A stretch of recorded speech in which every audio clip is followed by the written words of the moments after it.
The rifle arrived before the woman did, its long barrel catching the afternoon light as Rose Garner rode up the dusty trail toward the Fairchild ranch with it propped across her saddle like a scepter she had no right to carry, but every reason to return. The year was 1878, and the Kansas plains were burning gold under a September sun that showed no mercy to anything that walked beneath it. The town of Caldwell sat roughly 8 miles southeast of where Patrick Fairchild ran his cattle operation, a stretch of land he had worked since before the railroad came through and changed the shape of everything. It was good land, serious land, the kind that asked something of a man every single morning and expected him to deliver without complaint. Patrick had been delivering for 11 years, and in all that time, he had never expected the most significant thing to ride onto his property would be a widow with dark hair and tired eyes and a Winchester Model 1873 that had belonged to her husband. Rose Garner had not wanted to make this ride. She had put it off for 2 weeks after her husband Thomas was buried in the churchyard on the eastern edge of Caldwell, buried in ground that was still too hard from a dry summer, buried with the wrong shoes because the undertaker had made a mistake, and she had been too exhausted to argue about it.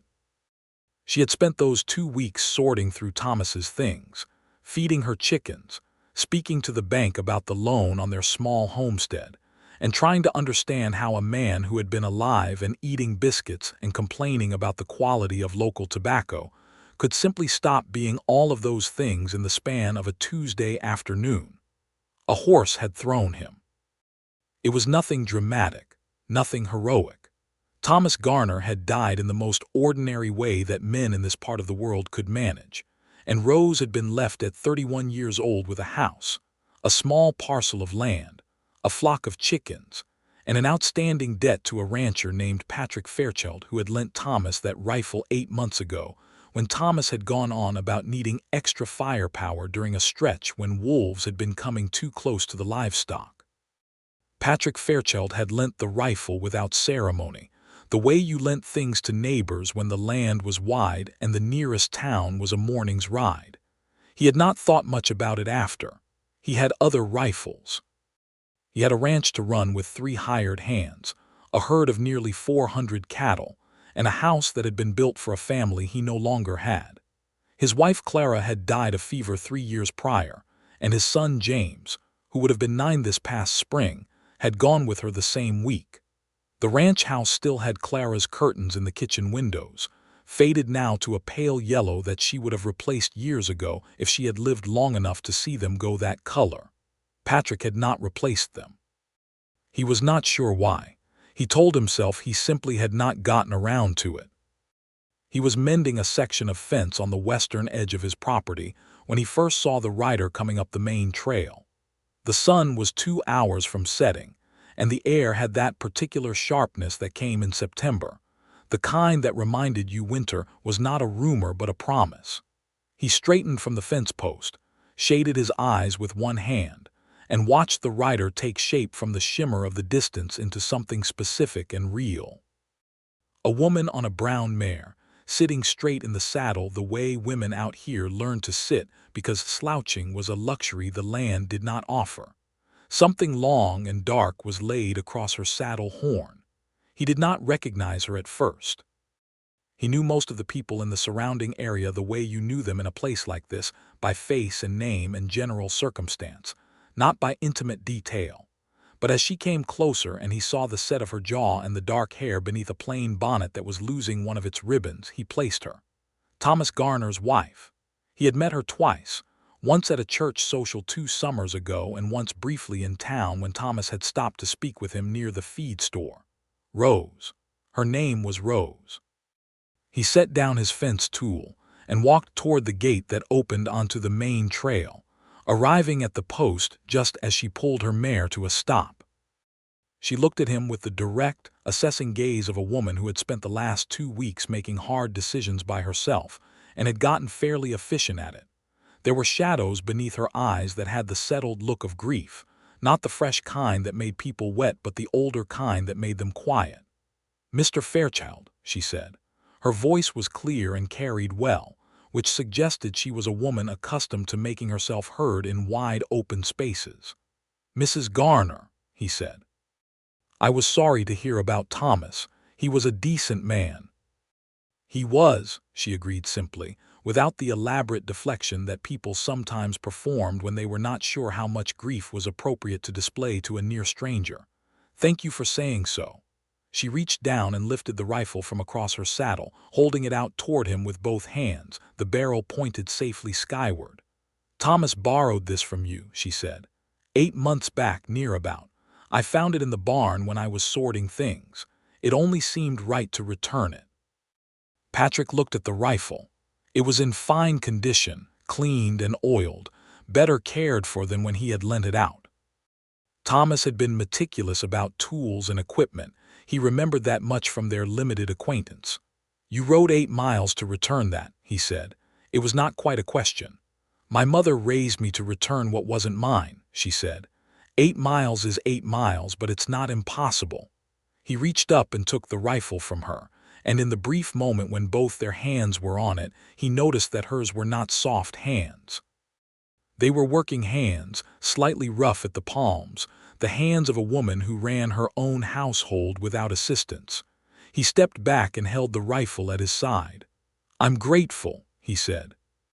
"Though I'll be honest with you, I'd forgotten entirely about this rifle. Thomas could have kept it another year and I wouldn't have come looking for it." Something shifted in her expression, not offense, but a kind of wry recognition. "Well," she said, "now you have it back." She gathered her reins, making the small preparatory movement that meant she was about to turn her horse around and ride the 8 miles back the way she had come. He surprised himself then.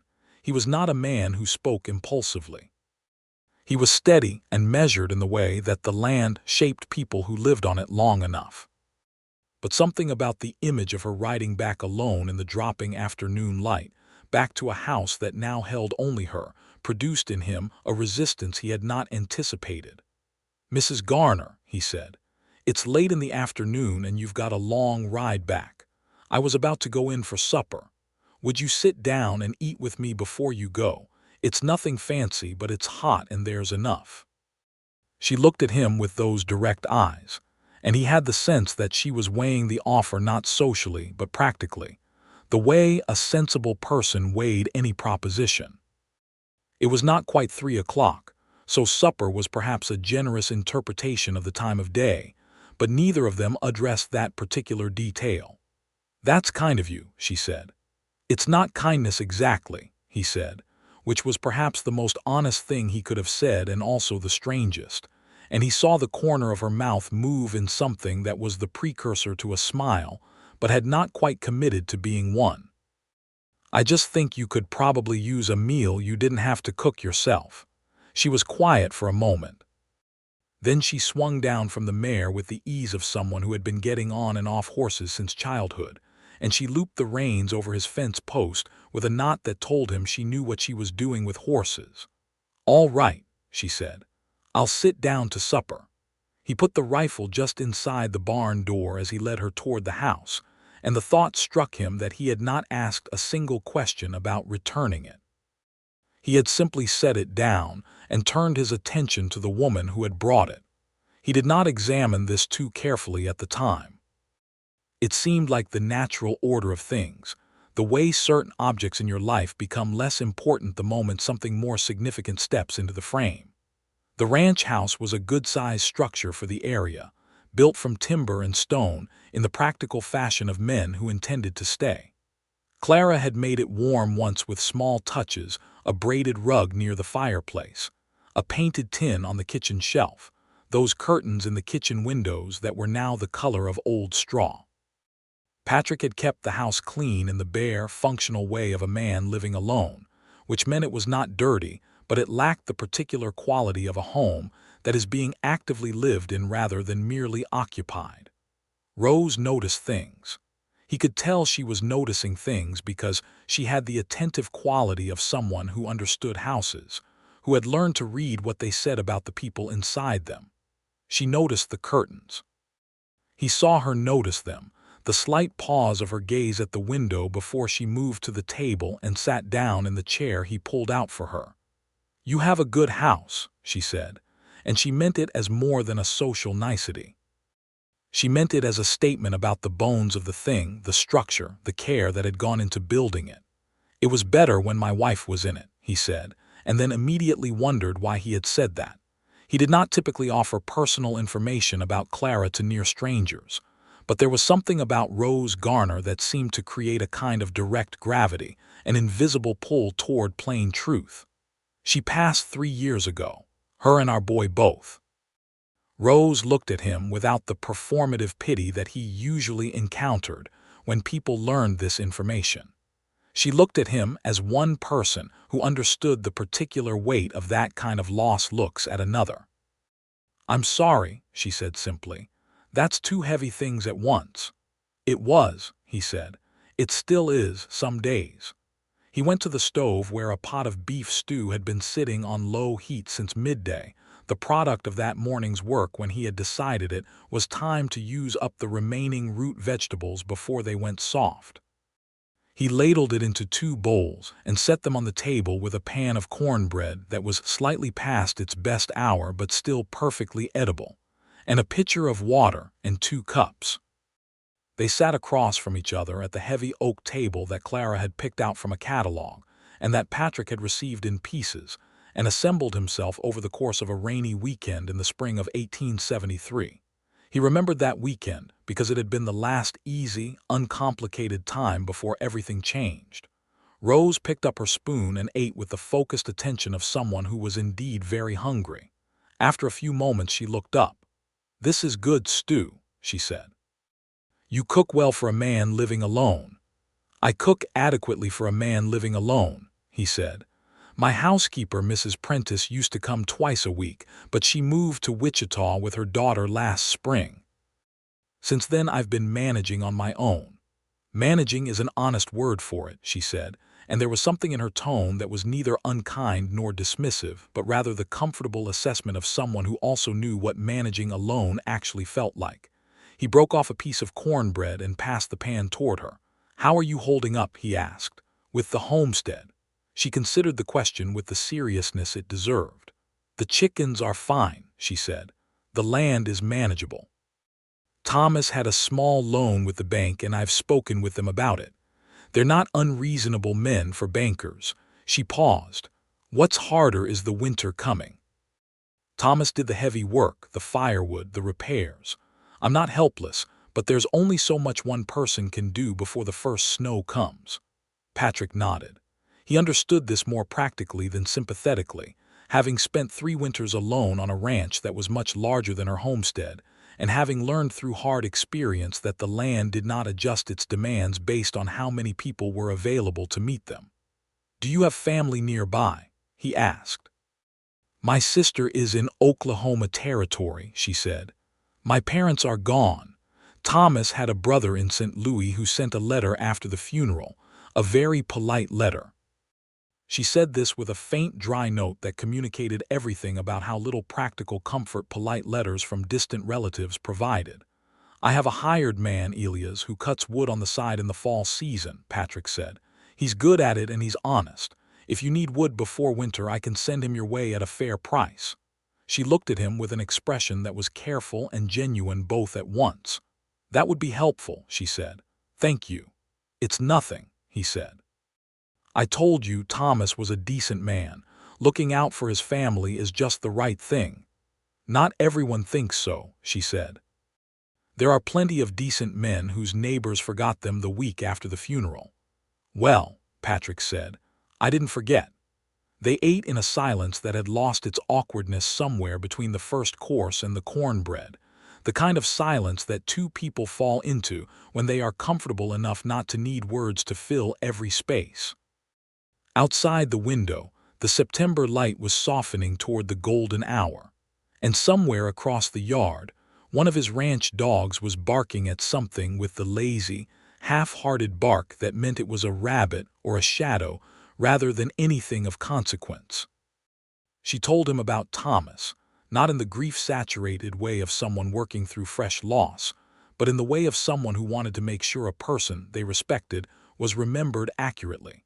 She told him that Thomas had been funny, which surprised people because he was a quiet man, but that he had possessed a dry humor that came out in small moments that made her laugh unexpectedly. She told him that Thomas had been a terrible card player and had known it and played anyway. She told him that Thomas had kept every letter she had ever written him in a tin box under the bed. Patrick listened. He was a good listener in the way that men who have spent years working mostly in their own company sometimes become, not passive or polite, but genuinely attentive, actually processing what was being said rather than simply waiting for his turn to speak. In return, without quite planning to, he told her about Clara. He told her that Clara had been the braver of the two of them in most respects, that she had been the one to push for buying the additional acreage to the north in 1874 when he had hesitated, and that she had been right about it. He told her that his son James had had Clara's red hair and his own stubbornness, and that the combination had been spectacular and exhausting, and that he missed it every day. He did not cry when he said this. He was a man who had done his crying in private, in the necessary way that the frontier demanded of people, but his voice carried the weight of it. Rose looked at him and did not say anything immediately, and this was the right response, the only honest one, because there was nothing to say that would make any of it different, and she was a woman who had learned in the last 2 weeks that sometimes presence was more valuable than words. "I should be getting back," she said eventually, when the light had turned definitively orange and the coyotes had started their evening consultation somewhere to the west. "Let me get your horse," he said. He walked out with her into the cooling evening, untied her brown mare, and held the horse while she mounted with that same clean, practiced ease. The rifle was still just inside the barn door. He had not touched it again after setting it down when they came in. It occurred to him now that he should say something about it, some formal acknowledgement of receipt, but what came out instead was nothing about the rifle at all. "Mrs. Garner," he said, holding the mare's bridle, "would you come to supper again sometime? Next week perhaps, if you're passing through this direction." She looked down at him from the saddle with those clear, assessing eyes, and for a moment the orange evening light caught her face and he had the sudden, certain sensation of being seen by someone who was actually looking, not at the surface of him but at the thing underneath it, the thing he had been keeping mostly to himself for 3 years. "I'm not usually in this direction," she said. "But I expect I could find a reason to be." "I expect you could," he said. She turned the mare and rode toward the trail, and he stood at his gate and watched her go until she was a moving shape in the golden distance, and then a speck, and then nothing. The evening air had taken on its first real autumn chill, and the coyotes were still talking to each other across the dark flats of the Kansas plain. He went back inside and looked at the 2 bowls on the table, the remains of the stew, the cornbread pan. He picked up the pitcher and the cups and carried them to the basin. Through the kitchen window, the faded yellow curtains moved slightly in the draft from the door he had not yet fully latched. He thought that he ought to replace those curtains. The following Thursday, he was in town at the general store owned by Mr. Hargrove, purchasing oats and lamp oil and a few other necessaries, when he heard the bell above the door and turned to find Rose Garner coming in with a basket over her arm and a list written on the back of an envelope. She saw him at the same moment, and the recognition between them was warm and immediate in a way that felt, to both of them, like something more than the acknowledgement of a recent acquaintance. "Mr. Fairchild," she said. "Mrs. Garner," he said. "Good morning, Mr." Hargrove, who was a man of 60 with eyes sharp as a hawk's and a gift for noticing the texture of things that happened in his store, watched this exchange with the mild but invested attention of someone who had been observing human nature from behind a counter for 30 years. "Quiet morning?" Rose asked, setting her basket on the counter. "Quiet enough," he said. "I was thinking of riding out toward your place on the way back. My hired man, Elias, has time this week and I wanted to get him over your way before the weather turns, if the offer still stands." She looked at him. "Of course it stands," she said, "though you didn't need to come to town to tell me that. You could have sent word." "I could have," he agreed. He had no particular answer for why he had not simply sent word, and she did not press for one. "I'll be home by noon," she said, "if you want to bring him by this afternoon." He brought Elias by that afternoon. Elias was a compact, serious man of around 40 who had worked for Patrick for 4 years and who communicated almost entirely through gesture and monosyllable, which Patrick had come to appreciate enormously. Elias assessed the woodpile situation at Rose's homestead with the calm efficiency of a professional and began work immediately. Patrick stayed to speak with Rose while Elias worked, which had not been his stated intention but which happened naturally. Her homestead was modest but well kept, a frame house smaller than his, a barn that needed some work on the south wall, a chicken coop that was better constructed than many he had seen, and a kitchen garden that had gone to its fall state of dried stalks and harvested earth. The land was good land, not as large as his holding but planted with care and attention. They sat on her porch in the afternoon light, her in the rocker and him on the step, and she brought out coffee that was better than anything he had managed in months, strong and properly made. And they talked while the sound of Elias' axe provided a steady, rhythmic backdrop that was one of the most satisfying sounds the season produced. She told him about her garden and what she was planning to plant in the spring. He told her about the herd and the price of cattle at the Caldwell market, which had been driving ranchers to distraction all year, because the Kansas legislature was making noises about restricting the cattle drives, and the whole economics of the business was in the process of changing in ways that nobody could predict with confidence.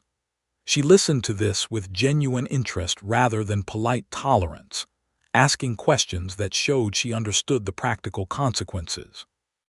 "Thomas had thought about expanding the property," she said. "There's land to the north of me that's been sitting untouched for 2 seasons. He talked to someone about it before he died." "Who owns it?" Patrick asked. "A man named Devers. He's in Wichita, I think." Thomas had written him a letter. "Devers is a fair man," Patrick said. "I know him slightly. If you're thinking about that land, it might be worth writing him again yourself." "I've thought about it," she said. "I don't know that I have enough to manage a larger property alone." "Things change," he said. He had not meant it as anything more than a general observation about the nature of circumstances. But the moment it was out, the words seemed to carry more weight than he had intended, and the air on the porch had a small, charged quality that lasted only a moment before the ordinary afternoon settled back into place. Elias came back the following 2 Thursdays and finished the wood, stacking it so that it would take her comfortably through winter and into early spring. Patrick came both times and stayed both times. The conversations had taken on the character of something ongoing rather than individual events, as if each afternoon was simply a continuation of the same long discussion they had begun at his kitchen table. They talked about everything: the state of the territory, the drought earlier that year and what it had done to the grass, books they had read because both of them read more than the average person in their circumstances, the question of whether Caldwell would grow or shrink in the next decade as the cattle trade shifted, the particular quality of prairie sunsets in September versus October. He learned things about her that filled in the picture. She had grown up in Missouri, had come west at 22 when she married Thomas, who had been 24 at the time, and full of ambitions that the land had worn down to a steady, practical determination. She had been a schoolteacher briefly before the marriage, for 1 year in a 1-room schoolhouse in a town she described as having more tumbleweeds than people. She read every book she could get hold of and ordered them from catalogs when the general store didn't carry what she wanted. She was not religious in the denominational, church-going sense, but she had a private relationship with the idea of something larger than herself that she described once, briefly and carefully, as finding God more convincingly in the open plain than in any building with a roof. He told her things in return. That he had come from Ohio originally, had come west at 24 with a land grant and considerable ignorance, and had learned everything he knew about ranching through the combined education of hard work and making mistakes. That he had been a reader too, though his tastes ran toward practical things, surveying manuals, agricultural journals, the occasional newspaper that arrived 2 weeks late by mail. That he had a friend, a man named Chester Holt who ran a neighboring ranch to the north, who was the closest thing he had to a friend in the old, complete sense of the word, though they saw each other rarely because both their operations demanded full attention. November arrived without the usual gradual approach, dropping onto the plains suddenly, and completely the way November sometimes did in Kansas, bringing hard frost and the smell of wood smoke from every chimney in the county. Patrick found himself riding toward Rose's homestead more often than the stated purposes of his visits required. He told himself there were practical reasons, checking that the wood was adequate, that the barn was holding up against the wind, that the south wall he had noticed needed work had been addressed. And these things were true, but the truth underneath them was simpler and more complicated both at once. He liked being in her presence. He liked the specific gravity of her attention, the way she thought before she spoke, the dry wit that appeared in unexpected moments. He liked that she did not perform helplessness when he was around, that she received his practical assistance as a neighbor's courtesy rather than a rescue, which meant he could offer it without either of them pretending it was something other than what it was. He liked that she laughed at things that were actually funny and not at things that merely required laughing at. He liked her hands, which he noticed perhaps more than he should have, competent and steady and always doing something, mending, shelling dried beans, pruning the last of the kitchen garden, carrying wood. She was not unaware of any of this. Rose Garner was a woman who had learned to read her situation clearly and without flinching from what she saw. She knew what Patrick Fairchild's regular appearances meant. She knew what it meant when a man found reasons to be somewhere with increasing frequency, when his reasons became slightly thinner each time, when he lingered past the point that any errand or practical courtesy required. She observed this with the same careful attention she brought to everything and allowed herself privately to acknowledge that she was not indifferent to it. She was also careful with herself. Thomas had been gone 4 months. She was not the kind of woman who ignored grief or hurried through it to arrive at something more comfortable. She sat with it honestly.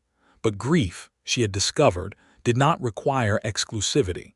It did not demand that you feel nothing else while it was present. She could grieve Thomas fully and completely and still notice, with something that was beginning to feel distinctly like anticipation, that Patrick Fairchild was going to ride up to her property on a cold November afternoon, and she had coffee on the stove, and had taken slightly more care than usual with her hair that morning.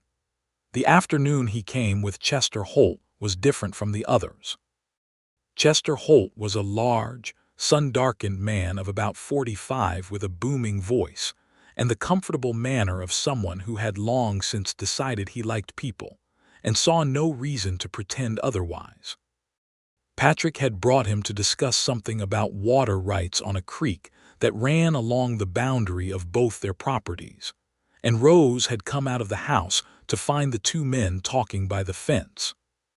Chester had immediately included her in the conversation with the natural democracy of a man who did not have Patrick's reserve, and by the end of the afternoon he had made it abundantly clear, with the practiced, gleeful subtlety of a man who has no subtlety whatsoever, that he thought very well of Rose and was privately delighted by the frequency with which Patrick had been mentioning her over the past month. "You've got a good neighbor there," Chester told Patrick when they rode away together, with a cheerful, complete lack of ambiguity. "I do," Patrick said, and the plainness of it seemed to say more than any elaboration would have managed. December brought snow, the first real accumulation, covering the grass with a white that made everything look simplified and clean. Patrick came to check on her the morning after the first big storm, riding through 6 inches of new snow with the purposeful efficiency of someone who had spent 11 years living on the Kansas plains and knew exactly what a first storm meant for the people around him. He found her already out and working, clearing the path between the house and the barn with a wide shovel, her breath making white clouds in the cold air. He took the shovel from her without asking and finished the path, and then cleared the area in front of the barn door and checked on her mare and the 2 remaining milk cows that were her other animals. She stood in the cold morning watching him and then went inside and came back with 2 cups of coffee, and they stood in the cleared space by the barn door in the freezing air drinking coffee with their breath and the steam rising together, and the whole world was very white and very quiet. "You didn't have to come out in this," she said. "I wanted to make sure you were all right," he said. "I'm all right," she said. "I've managed winters before." "I know you have," he said, "but you don't have to manage alone if you don't want to." There was a pause in which the only sound was the soft, occasional settling of snow from the pine he had planted as a windbreak on the north side of the barn.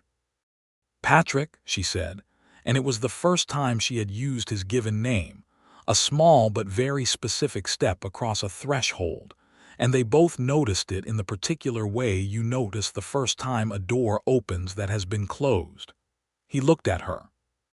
The cold had made her face vivid, her cheeks and nose flushed pink, her dark hair coming slightly loose from its pins, her eyes very clear and very direct. "I know what you've been coming out here for," she said. "I know it's not only the firewood." He was quiet for a moment. He was not a man who was frightened by honesty, but he was a man who was careful with it, who understood that some things, once said, changed the landscape permanently and irreversibly, and that this was neither bad nor good but simply true and required acknowledgement. "No," he said, "it's not only the firewood." She looked at him for another moment with those steady, clear eyes. "Thomas has been gone less than 5 months," she said. "I know," he said. "I'm not asking you to do anything. I'm not in a hurry. I just wanted you to know that I see you, Rose, the real of you, and I think about it." She looked down at her coffee cup and then back up at him. "I think about it too," she said. "I just want to be honest with myself about what I'm doing and why. I don't want to rush towards something because I'm lonely. I don't think that would be fair to either of us." "That's the most sensible thing anyone has said to me in years," he said, and meant it completely. "Good," she said. "Then we agree. What do we agree on exactly?" He asked, and there was something in his voice that was not quite a smile but was the thing that preceded one. "That we're going to be honest with each other," she said, "and that there's no hurry, and that you are welcome to come here for coffee in the morning after a snowstorm, for reasons that are not exclusively practical." "I can agree to all of that," he said. They stood there in the cold white morning and drank their coffee, and after a while she went inside to make breakfast and he went back to check on the cattle, and the day proceeded with its ordinary demands, but something had shifted between them as definitely and permanently as the first snow of winter had changed the color of the world. January was cold and relentless in the way that Januaries on the Kansas plain existed almost as tests of character, as if the land was periodically checking whether the people on it were serious about staying. Patrick and Rose moved through it in a pattern that had, by now, the comfortable rhythm of something established. He came to her place once or twice a week, sometimes with Elias for some repair or task, sometimes alone with no stated purpose beyond the visit itself. She came to his ranch twice that month, once to help him prepare for a dinner he was throwing for Chester and his wife Edna, and once simply because she had been in town and the road back ran past his property, and she had found herself turning the mare up his trail without making a formal decision about it. The dinner for Chester and Edna was the event that changed the nature of things publicly, or at least within the small social universe of their particular stretch of Kansas. Edna Holt was a woman of 43 who had been watching her husband attempt to matchmake from a comfortable distance, and who had her own opinions about both Patrick and Rose that were considerably more nuanced than Chester's cheerful enthusiasm. She sat across the table from Rose that evening and conducted what was effectively an assessment that would have been intimidating to someone less self-possessed, and concluded by the end of the main course that Rose Garner was exactly what she appeared to be, which was a strong, intelligent, honest woman who was good for Patrick in the specific way that meant she would not try to smooth out his edges, but would understand which of them were worth keeping. After the dinner, when the men had stepped outside to discuss something about the spring cattle market, Edna sat with Rose by the fireplace with 2 cups of tea and spoke plainly. "He's a good man," Edna said, with the directness of someone who had known Patrick for 6 years and felt she had earned the right to speak simply. "He went through something terrible with Clara and the boy. He closed himself up afterward. It wasn't dramatic about it, he just went quiet in the way that some men do and stayed that way, until recently." "I know he's a good man," Rose said. "I can see that." "Can you see that he's yours if you want him?" Edna asked. Rose considered this for a moment. "I'm beginning to," she said. "Good," said Edna, and picked up her tea with the satisfied air of a woman who has said what needed saying and is prepared to move on to other subjects. February brought a brief, false thaw that lasted 4 days and made everyone briefly suspicious before the cold returned. During those 4 days, Patrick rode out to Rose's place on a Sunday afternoon when the sun was genuinely warm and the snow was retreating from the south-facing slopes, and they walked the edge of her property together in the way that people walk land they are thinking about seriously. He pointed out the section where drainage was an issue in spring thaw, where the soil was richest, where the natural windbreak of the low ridge to the west would protect a larger garden if she extended it. He was not telling her things she did not know. She had been farming this land for 8 years, but the act of walking it together, discussing it together, had a quality that was about more than the land itself. They stopped at the top of the low ridge and looked south and east toward town, the prairie going on in every direction under the returning blue of a winter sky, wide and elemental and indifferent to human affairs in the vast way that made human affairs seem simultaneously very small and very important. "I've been thinking," she said, "about that land to the north, the Devers parcel." "What are you thinking?" he asked. "That I might buy it in the spring if I can arrange the financing. It would double my acreage and I could run more cattle. I've been thinking about whether to try to run cattle along with the chickens." "It's a different operation," he said. "Chickens versus cattle, but the land would support it." "Would you teach me?" she asked, and looked at him with a steady directness that made the question mean something larger than its surface. "Yes," he said, without hesitation. The walk back to the house had a different quality from the walk out, a sense of something having been decided without being formally stated, an agreement made in the language of the land and the open air rather than in words. At the door to her house he stopped and she turned to face him, and they were very close in the way that 2 people who have been sharing space for months become naturally close, comfortable with proximity. "Rose," he said. "I know," she said. "You don't know what I was going to say," he said. "I know enough," she said, and there was something in the way she said it that was warm and sure and met him more than halfway. He took her hand, her working hands, rough at the palms, steady. He held it simply, the way you hold something that matters, firmly and without performance. "I don't want to overstep," he said. I want this to be right, whatever this is." "Whatever this is," she said, "is right. I'm sure of it." She paused. "Are you sure of it?" "I've been sure of it since you rode up my trail with that rifle," he said. "I just wasn't certain I had the right to be." She looked at him for a long moment. Then she said with a quiet certainty that had nothing fragile about it, "You have the right."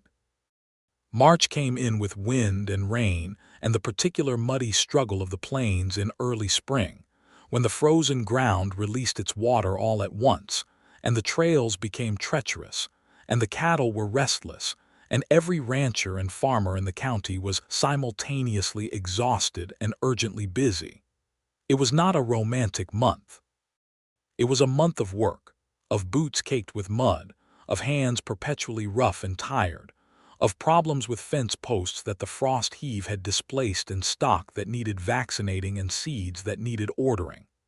Patrick and Rose worked through it, sometimes separately and sometimes together, and the togetherness of the work had its own kind of intimacy, more honest in some ways than anything that could be manufactured in calmer circumstances. He helped her repair the south wall of the barn that had been concerning him since October.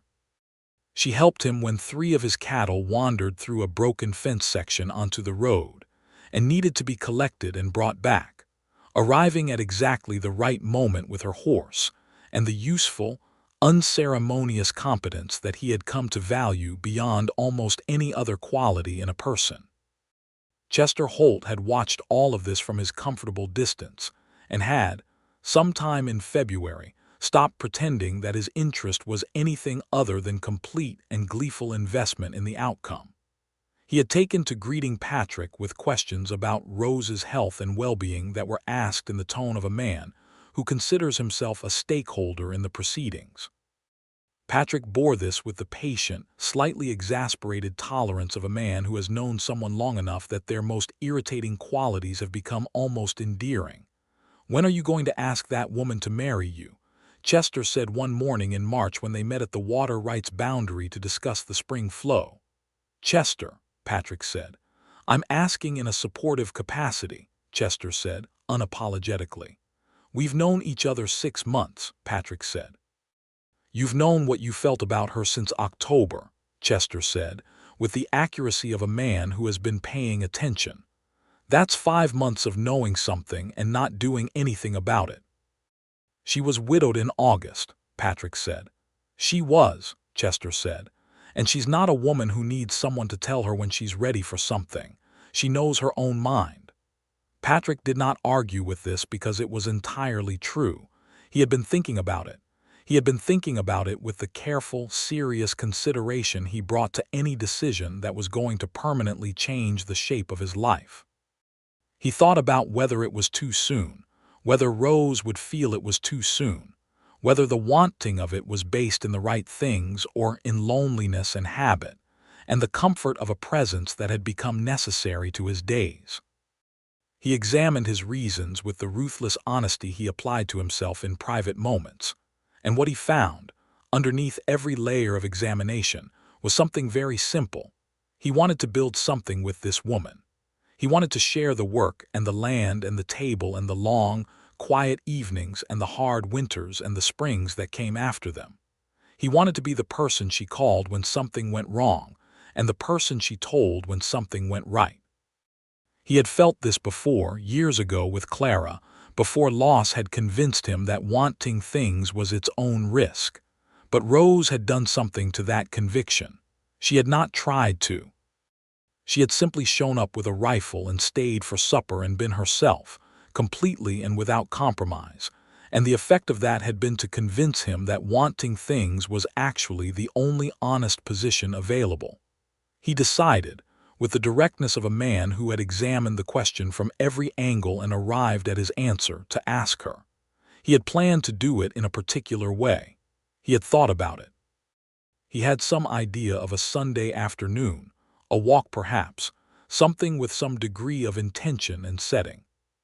What actually happened was a Tuesday evening in late March when he had come to help her deal with a problem with the well rope that had snapped and needed replacing, and they had fixed the well together in the last of the afternoon light, both of them cold and slightly muddy from the process, and she had made supper while he cleaned up at the basin, and they had sat down to the meal she had cooked chicken stew with biscuits, better than anything that had come from his own kitchen in years, and in the middle of eating it, in the warm light of the kitchen lamp, with the sound of the spring wind against the windows and the satisfying smell of food and wood smoke and the particular warmth of a house that is being lived in rather than merely occupied, he looked at her across the table. "Rose," he said. She looked up from her bowl. Something in his voice had a quality she recognized, a weight to it, a preparation. "I would like to ask you something," he said. "All right," she said, putting her spoon down in the quiet, attentive way that meant she was giving him her complete attention. "I want to be honest about it," he said. I'm not asking because I think it's expected or because it's practical, though it is practical, and I won't pretend it isn't. I'm asking because I want to. Because I've been happier this winter than I've been in 3 years, and the reason for that is you. The work is better and the mornings are better and the house is better when I know I'm going to see you, and I would very much like, to make an arrangement of a permanent nature. She was looking at him with an expression that was very still and very focused, the way she looked when something mattered. "Patrick Fairchild," she said, "are you proposing to me?" "I am," he said. "Yes, I am proposing to you." He paused. "I know it's been 7 months since Thomas." "If that's too soon." "It's not too soon," she said. Her voice was steady but not uninflected. There was something in it that was warm and slightly rough, with something she was not quite going to let be called emotion in quite so exposed a way, not yet, but it was close to that. "Will you?" he asked, simply, directly, the way he did everything. She looked at him for a long moment. The lamp made shadows in the room, and outside the wind moved through the new grass that was coming in at the edges of the yard, and somewhere the chickens had settled for the night, and the world had the very particular quality that it has in the moment just before something permanent becomes real. "Yes," she said. "Patrick, yes." He reached across the table and took both her hands, and she turned her hands in his so that their fingers were interlocked, the grip of two people who have decided to hold on to each other, and the decision had the simplicity and the weight of the best decisions, the ones that feel both surprising and entirely inevitable. They were married in May. Edna Holt organized most of it because she was the kind of woman who had strong opinions about how things should be done and the energy to act on them, and Patrick and Rose were both too busy with the spring work to argue. The ceremony was held in the church in Caldwell on a Saturday morning when the prairie was at its most spectacular, the grass green from the April rains, the sky that particular shade of cloudless blue that appeared in May and made you believe that the hard months had been worth it. Chester wept openly, which he denied afterward with the complete lack of conviction of a man who has been caught being soft and cannot quite bring himself to care. Edna wore her best hat. Elias attended and stood quietly at the back and clapped once, solidly, at the appropriate moment. Several neighbors came, people Rose had known from her years on the homestead, and people Patrick had known from his years on the ranch.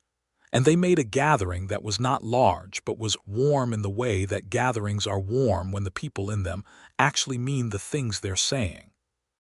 Rose wore a dress she had made herself from fabric she had ordered in April, a deep blue that suited her coloring in a way she had not anticipated when she ordered it, and which Patrick, when he saw her come down the church aisle, made a mental note about that had nothing to do with color theory, and everything to do with the specific and irreversible way a person looks when they are walking toward you, and you understand that your life is permanently improved by their presence in it. He had cleaned the ranch house carefully before bringing her home to it.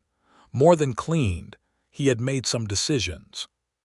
The yellow curtains in the kitchen had been replaced with new ones, a deep cream color from fabric Edna had helped him select in town. It was a small thing, but Rose, walking through the door of her new home for the first time as its mistress, noticed them immediately and understood exactly what they meant, and stood in the kitchen doorway for a moment with something in her expression that was more than gratitude and less than sadness, and entirely right.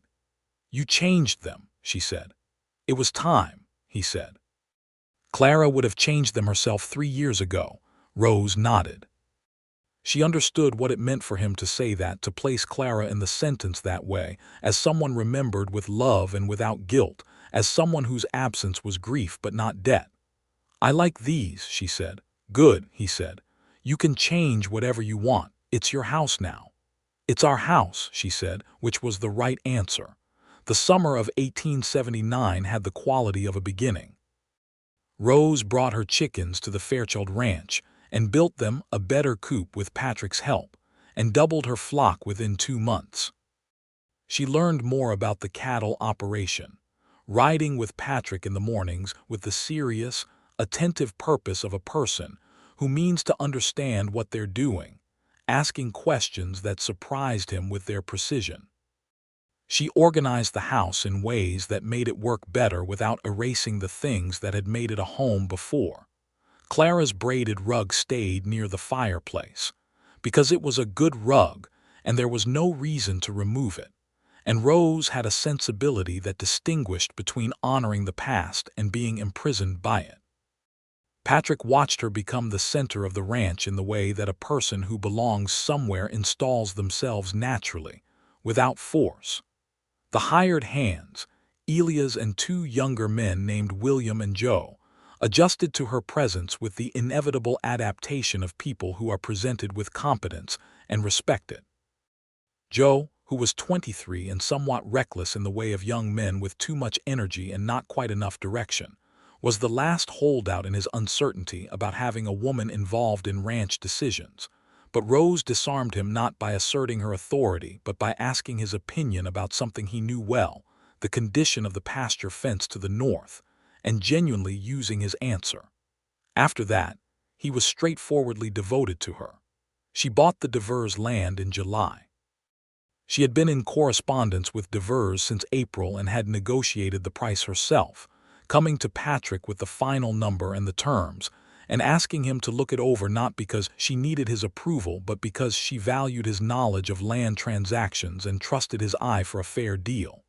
He read it carefully, asked 2 questions, and told her it was a good price and the terms were sound.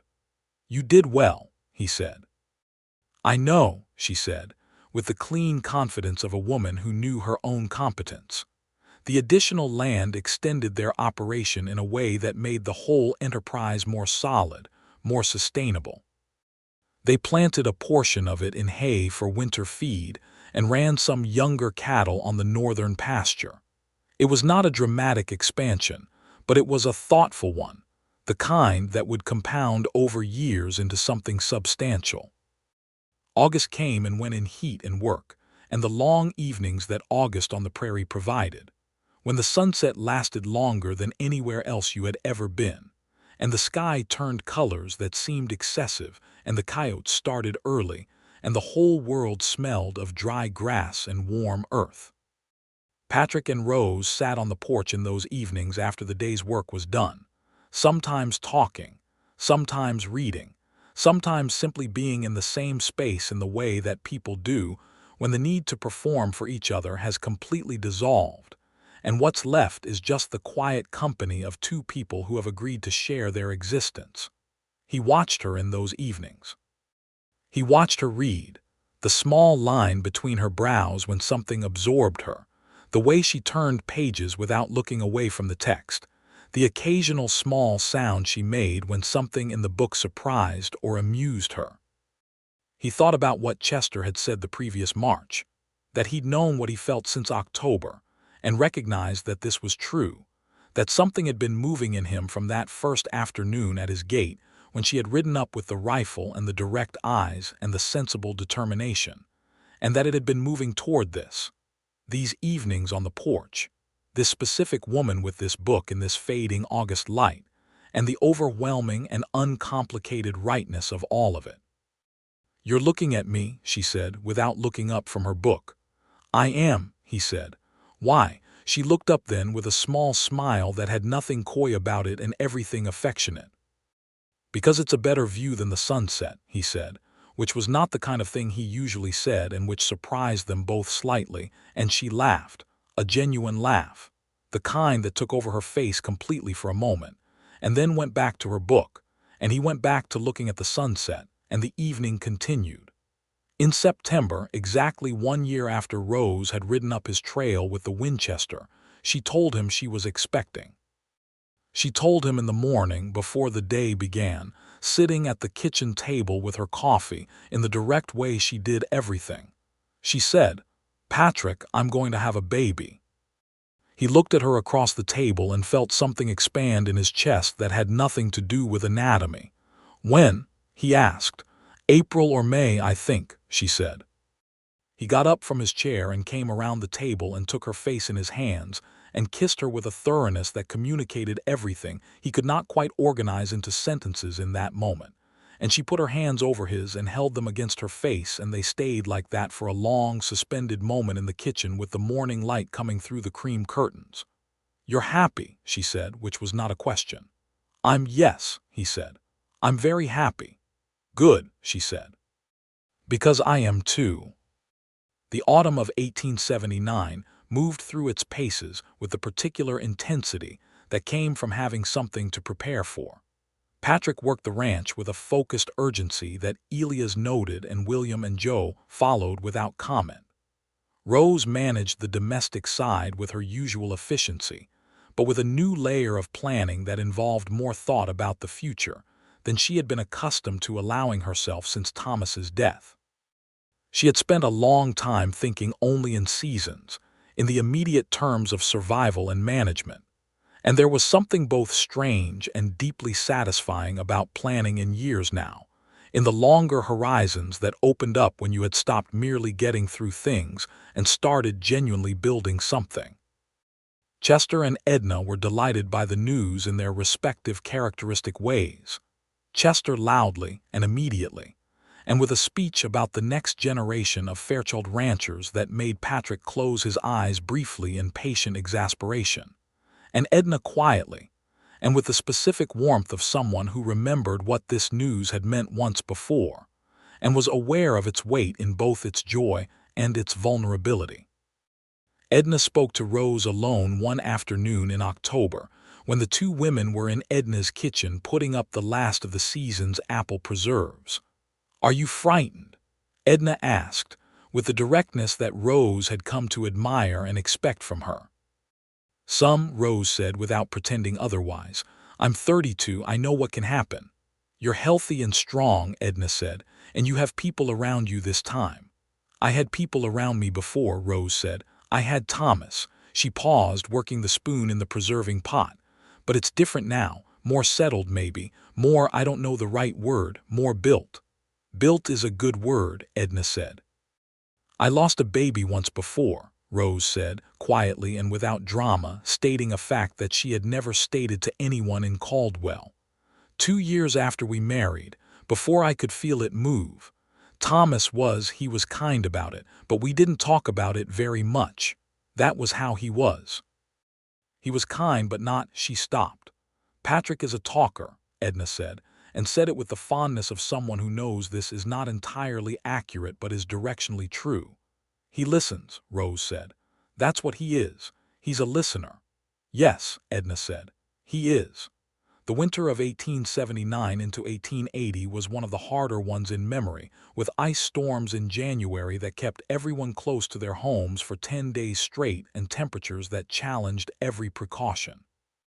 Patrick managed the ranch with the careful, vigilant attention of a man who knew winter on the plains was not a metaphorical threat, but a literal one, checking on the cattle twice daily, making sure every heat source in the house was functioning and stocked.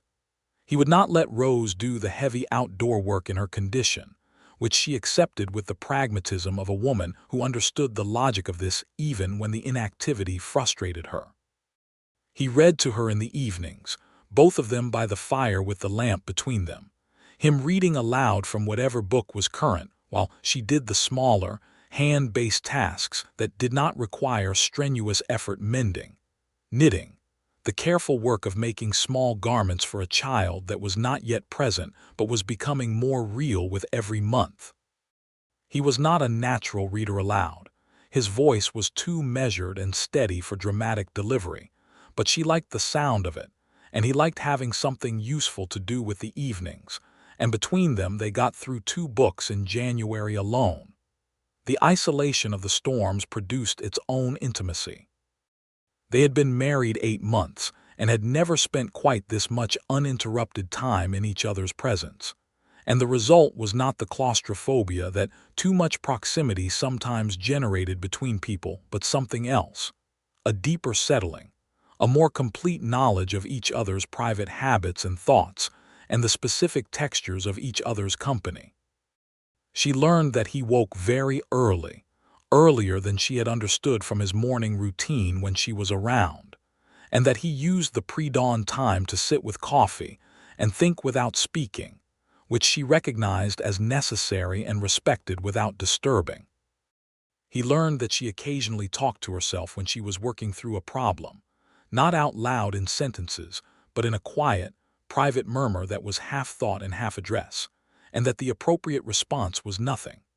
April arrived, and with it, the particular violent beauty of a Kansas spring thunderstorms of magnificent power that crossed the plains in great walls of rain and lightning, followed by days of such luminous clarity that the world appeared to have been newly made.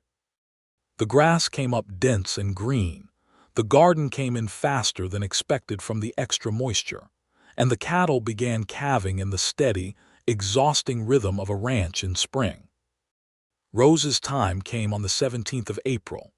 Edna had been staying at the ranch for the past 2 weeks in anticipation, and the doctor from Caldwell, a capable man named Dr. Wickham who had attended more plains births than he could count, arrived in the morning with the unhurried purposefulness of someone who knew his work and had been doing it long enough not to be frightened by it. Patrick waited. He did the waiting in the yard, and then the barn, and then the yard again, in the endless circuit that men made in these circumstances, because the only alternative was standing still, and standing still was not possible. Elias found tasks for himself nearby, not from instruction but from the instinct of a man who understood that his presence at a practical distance was the most useful thing he could offer. William and Joe stayed close to the barn and found an extraordinary amount of work to do there. Chester arrived mid-morning, having ridden over without being asked. He appeared at the fence and looked at Patrick's face and said nothing at all, which was the most remarkable conversational restraint Chester Holt had ever exercised in his life, and which Patrick appreciated more than any words would have been. The boy arrived in the afternoon. A boy, healthy and loud and present with the full furious insistence of a new life asserting itself, and Dr. Wickham came to the door of the bedroom and told Patrick he could come in, and Patrick stood in the doorway and looked at Rose in the bed, her hair loose and her face exhausted and luminous in the particular way that exhaustion and accomplishment combined, and she was holding their son. "Come here," she said. He crossed the room and sat on the edge of the bed, and she placed the boy in his arms with the careful, deliberate trust of someone handing over the most important thing. The boy was small and red and deeply unimpressed by the world he had just entered, and Patrick held him with the careful grip of a man who had held a child once before, and understood the terrible particular weight of the thing, the weight that had nothing to do with pounds. "He looks like you," Rose said. "God help him," Patrick said, and his voice had a quality that made Rose reach out and put her hand against his arm, not from concern but from the desire to be connected to him in that moment. "I want to call him Thomas," she said. "With your blessing, Thomas Patrick Fairchild." He looked at her, the boy in his arms, the April light coming through the window. "Yes," he said. "That's exactly right." Chester, when he heard the name through Edna, who heard it from the kitchen, went considerably more teary than he had at the wedding, which he also denied immediately and equally unconvincingly. The summer of 1880 was the season of the baby, and of everything that meant, the sleep deprivation and the joy and the reorganization of every routine around a small person who had opinions about all of them. Patrick, who had been through this once before, was somewhat better prepared than he had been the first time, but Thomas Patrick Fairchild was his own particular person, and made it clear from the earliest weeks that he intended to conduct his infancy on his own terms. Rose, who had never been through an infant before who had actually arrived healthy and stayed, navigated it with a combination of fierce protectiveness and clear-eyed pragmatism that Patrick found both familiar and extraordinary. The ranch continued to operate, because ranches did not pause for infants. Patrick and Rose adjusted their working patterns with the improvised flexibility of people who have no other option and are capable enough to manage it. Edna came twice a week and was invaluable. Even Elias, who had never been known to voluntarily interact with anything smaller than a yearling calf, was observed on one occasion standing near the baby's cradle making a sound that may or may not have been a lullaby in a language that nobody present could identify, which Patrick and Rose agreed never to mention to him. The Devers land in its second season was producing well. The hay yield was better than the first year, and the northern pasture cattle were doing well. Patrick had hired a fourth ranch hand, a young man named Robert who had come up from Texas with trail drive experience, and who could ride better than anyone Patrick had seen in years. The ranch was profitable in a way it had not been during the 3 years he'd run it alone, not only because of the expanded acreage, but because of the specific improvement that came from having two capable minds making decisions instead of one. Rose had started teaching school again. Not formally, not in the official schoolteacher sense, but 2 afternoons a week when Edna or Patrick was available for Thomas. She held sessions in their front room for 4 children from neighboring homesteads whose families could not get them to town regularly enough for the Caldwell school. She taught reading and arithmetic and some history, and she was good at it with the particular quality of someone who had once been trained for it, and had never stopped thinking like a teacher even while she was doing other things. The 4 children were aged between 6 and 11, and all of them, by the autumn of 1880, were reading significantly better than they had been in the spring. Patrick sat at the kitchen table one afternoon in October and watched through the open doorway as Rose conducted a lesson in the front room, her voice clear and patient and precise. The 4 children arranged in front of her with the rapt attention that good teachers produced in children not through authority, but through making knowledge genuinely interesting. Thomas, 8 months old and sitting in his padded chair with the imperious attention of a small person who considers himself a full participant in everything happening around him, watched the lesson with apparent serious interest. Patrick thought, "This is it." This specific afternoon, this kitchen, this sound of his wife's voice through the doorway, this small boy who had Thomas Garner's name and something of his father's steadiness about him already. This was what he had been building toward without knowing it, through 11 years on the Kansas plain, through the grief of Clara and James, through the long, quiet winters of running the ranch alone. This was what all of it had been in preparation for. He thought about the rifle. He had not thought about it much in the past year. It was still in the barn. On the shelf he had laid it on the afternoon Rose arrived to return it. He had not asked for it back, and he had not asked himself why he had not asked for it back. The answer was obvious to him, now in the way that obvious things became apparent once you had enough distance to see them clearly. The rifle had been the door. The excuse that fate or circumstance, or whatever you chose to call the force that arranged such things, had provided to get Rose Garner off the road and onto his property and into his kitchen. The universe had given them a borrowed rifle as the pretext for a supper, and he had been smart enough, or lucky enough, not to ask for it back in the moment when asking for it back would have meant watching her ride away. He was not a man given to fanciful thinking. He was practical and empirical, and had spent his whole adult life dealing with things as they actually were rather than as he wished they were. But he was willing to allow that some things happened for reasons that were beyond the individual's capacity to arrange, and that the appropriate response was gratitude. November of 1880 brought the anniversary of the first snow, and Patrick on that morning did something he had been thinking about for a while.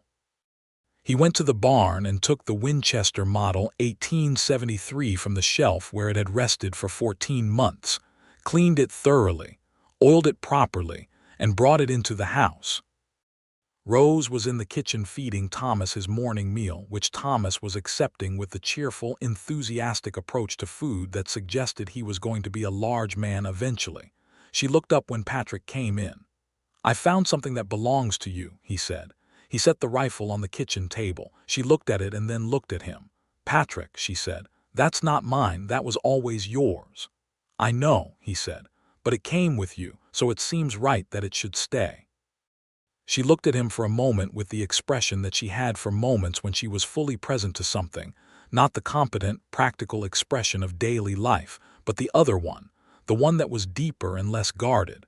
Then she looked down at Thomas, who was watching the rifle with the evaluating interest of someone who found all objects equally worthy of investigation. "You can't give a baby a rifle," she said. "In about 15 years I can," he said. She laughed. The full laugh that took over her face. Thomas, who was at the age where his mother's laughter was the best sound in the world and should be encouraged, laughed too, though he had no idea why. Patrick sat down at the table and picked up his son and bounced him once in the steady, practiced way of a man who had learned to do this in the last 8 months. And Thomas grabbed his father's shirt with both small hands and held on with the absolute, uncalculated trust of a child who has no doubt about the stability of the person holding him. "I want to tell you something," Patrick said to Rose. "Tell me," she said, sitting across from him. "That first afternoon when you rode up with that rifle," he said. I had been going through the motions of things for 3 years. I was working and eating and sleeping, and the ranch was running, and it was all fine, and none of it was really anything. You rode up the trail and you were so yourself, completely yourself.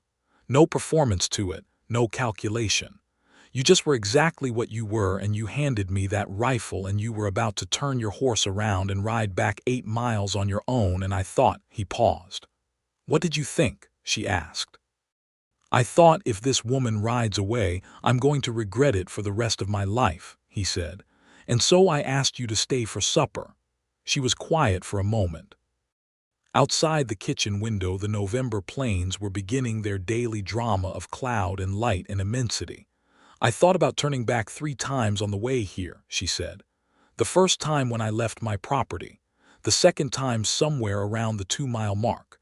The third time when I came up your trail and saw you at the fence." "Why did you keep going?" he asked. "Because my mother raised me to return what wasn't mine," she said. And there was the full weight of both meanings in it, and they both understood both meanings. He reached across the table and took her hand, the rough, capable hand of a woman who knew her own strength and used it every day. Spring of 1880, one arrived with a particular sweetness, as springs sometimes do when you have the capacity to appreciate them, when your life has reached a point of such fundamental rightness that the season's beauty is not ironic contrast but genuine compliment. Thomas Patrick Fairchild walked his first steps on a Thursday in March, across the braided rug that had been Clara Fairchild's, in the house that was now completely and entirely something built for and by the people living in it. He walked 4 steps from the chair to the fireplace and sat down hard on the rug and looked up at his parents with an expression of profound self-satisfaction that was, according to Chester Holt, who happened to be present and would tell the story for years afterward, the most entertaining thing he had seen in the last decade.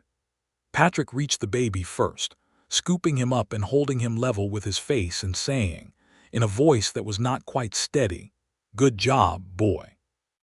Rose was laughing and also not quite steady in the same way, standing with her hands clasped at her waist, and Edna next to her was making no pretense of dryness, and Chester was describing it as if announcing a prize at a county fair, and the ranch house was full of the warm, specific noise of a family that had been built out of loss and effort and a borrowed rifle and a supper invitation and 1 year of careful, honest falling in love. The land outside was greening, the new grass coming up through the remnants of winter, the herd moving on the pasture in the slow, purposeful way of cattle on good spring grass. The Devers land to the north had its second season of hay coming in. The chickens were productive. The spring calves were arriving healthy. The children who came twice a week for their lessons with Rose were reading above their grade, and their parents had begun asking carefully whether Rose would consider expanding the school. Patrick said yes before Rose could answer, and then looked at her, and she said yes too, in the way she said most important things, simply, directly, as a fact. That afternoon, when the visitors had gone and Thomas was napping in his cradle, and the house had returned to its particular afternoon quiet, Patrick stood at the kitchen window and looked out at the ranch. The cream curtains moved slightly in the draft. The yard was still muddy from the spring thaw, but with the look of mud that was turning into something, the kind of mud that preceded solid ground. Rose came to stand beside him and slipped her hand into his, and they stood at the window together and looked at what they had built. It was the land that had always been there, grass and sky, and the long horizon that went on until you had to accept the earth's own curvature as the reason it ended. But it was also the barn that had been repaired, the coop that was twice as large as the one it replaced, the fencing that had been maintained and extended, the well with its new rope, the house with its repainted south side and its cream curtains and the braided rug and the new shelf Patrick had built in the front room for Rose's books, which had multiplied in the year and a half since she had moved them in. And it was Thomas asleep in the back room. And it was Elias who would arrive in an hour to check on the spring calving. And it was Chester and Edna 8 miles north. And it was the small graves at the Caldwell churchyard where Thomas Garner lay, and the memorial in Patrick's private heart where Clara and James were, present and honored and not forgotten, because grief, as both of them had learned, was not a door you walked through and then closed but a room you carried, and carrying it honestly was not a burden but a testament. "Are you happy?" she asked him. The question she asked him sometimes, directly and without performance, because she was a woman who believed in knowing the actual state of things. "Yes," he said, the answer he gave every time she asked, because it was true every time. "Are you?" She looked out at the ranch, at the spring light on the grass, at the future that was built into every fence post and every acre of the Devers land and every book on the new shelf and every morning that began with coffee and the sound of the other person in the house. "I came to return a rifle," she said, "and I ended up with all of this." She squeezed his hand. "So yes, I am very happy." He turned his head and looked at her profile in the afternoon light, the set of her jaw and the clear eyes and the dark hair that was slightly loose, as it always was by this hour of the day, and felt the thing he felt every time he looked at her, which was simultaneously surprise and certainty, the impossible combination of someone being both exactly what you expected and better than you could have managed to expect. He brought her hand up and kissed it, the rough knuckles, the capable palm. She turned her head and looked at him with the expression that was her real face, not the competent face or the practical face or the quietly amused face, but the one underneath all of those, the one that was just her, simply and completely. Outside, one of the spring calves had found its legs and was trying them out in the pasture, uncertain and then steadier, the whole tentative business of being newly in the world and discovering it was manageable after all. The Winchester Model 1873 sat on the kitchen shelf where Patrick had put it in November. He still had not asked for it back. He was never going to ask for it back. It was the best thing that had ever been returned to him in his entire life, and he kept it in the same spirit in which all the best things were kept, not with hands closed tight around them, but with the open-palmed, grateful certainty of someone who knows when something is exactly where it belongs. Rose and Patrick Fairchild ran their ranch for another 30 years, building it from 400 cattle to 1,000, from the original property and the Devers land to 3 additional parcels acquired over 2 decades of careful work and clear-eyed opportunity. They expanded the school into an actual one-room schoolhouse on their property, funded in partnership with 4 neighboring families, and Rose taught in it for 15 years until she handed it over to a young woman from Missouri who reminded her, not unpleasantly, of herself at 22. Thomas Patrick Fairchild grew into a tall, serious boy with his father's patience and his mother's directness, and a gift for horses that exceeded both of his parents combined. And at 19, he took over management of the horse breeding operation that had become one of the ranch's most profitable ventures. 2 years after Thomas came a daughter, Alina, who had Rose's dark hair and Patrick's stubbornness and the reading habit of both, and who at 17 was already writing letters to universities in the East with the same calm certainty that her mother brought to everything she decided to do. 3 years after Alina came another boy, William, who was built like Chester Holt and had his laugh, and who, upon being informed of this resemblance, grinned with unambiguous pride. Chester Holt remained their closest friend until his death in 1899, at which point Edna came to live in the small house on the north edge of their property that had originally been built as a bunkhouse, and which had been quietly renovated some years earlier with exactly this possibility in mind, because Rose and Patrick were both the kind of people who planned for what they could see coming. Edna lived there for 14 years and died in 1913 at the age of 78, still sharp and direct and wearing good hats. Elias retired from the ranch in 1895 and moved to a small house in Caldwell, which he maintained in the immaculate, functional order of a man who had spent his life being dependable. Patrick and Rose visited him regularly, and on his 65th birthday received from him, with ceremonious gravity, a single sentence of longer than usual speech informing them that working for them had been, in his considered opinion, the best employment he had known. They received this with the seriousness it deserved. The rifle stayed on the kitchen shelf. It was cleaned and oiled twice yearly by Patrick as a matter of principle. Thomas asked about it when he was old enough to ask about things, and was told the story, the widow with the borrowed rifle, the supper invitation, the long autumn of falling in love. He heard it the way children heard origin stories, with the particular attention that came from understanding that this specific story was the reason he existed. Alina, when she heard it, said that it was the best love story she had ever heard and immediately began writing it down, which produced some small embarrassment for Patrick and none at all for Rose. William heard it and said that it proved you should always return what you borrowed, which was technically true and provoked genuine laughter at the supper table that evening.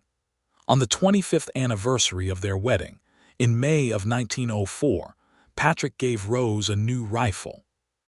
Not to replace the old one, which was never going anywhere, but as its own thing, a Winchester Model 1894 that was the finest lever-action rifle of its era, with her name engraved on the stock in the careful letters of the gunsmith in Caldwell, who had taken the commission with the appropriate seriousness. She received it with the same directness she brought to everything, holding it the way she had held that first one across her saddle all those years ago, the barrel pointing safely skyward. "You still owe me a rifle," she said, looking at him with the clear eyes that had looked at him with the same fundamental quality for 25 years, that had assessed him at his gate in the September afternoon and found him worth staying for. "I'm paying my debt," he said. "You are not," she said, with great satisfaction. "You are adding to it." "Maybe so," he said. "I intend to keep adding to it for as long as possible." She looked at him in the way she had always looked at him, with the full weight of her attention and the warmth of someone who had made a choice and continued to make it every day without regret, and she said, "Good, I'm counting on it." The Kansas plain went on and on beyond the window. The grass was green. The sky was the clear, enormous blue of a May morning in 1904, the same sky that had been there in September of 1878, when a widow rode up a dusty trail with a rifle across her saddle, and a rancher straightened from his fence work and shaded his eyes against the sun and watched her come, and made the best decision of his life before she had even reached his gate.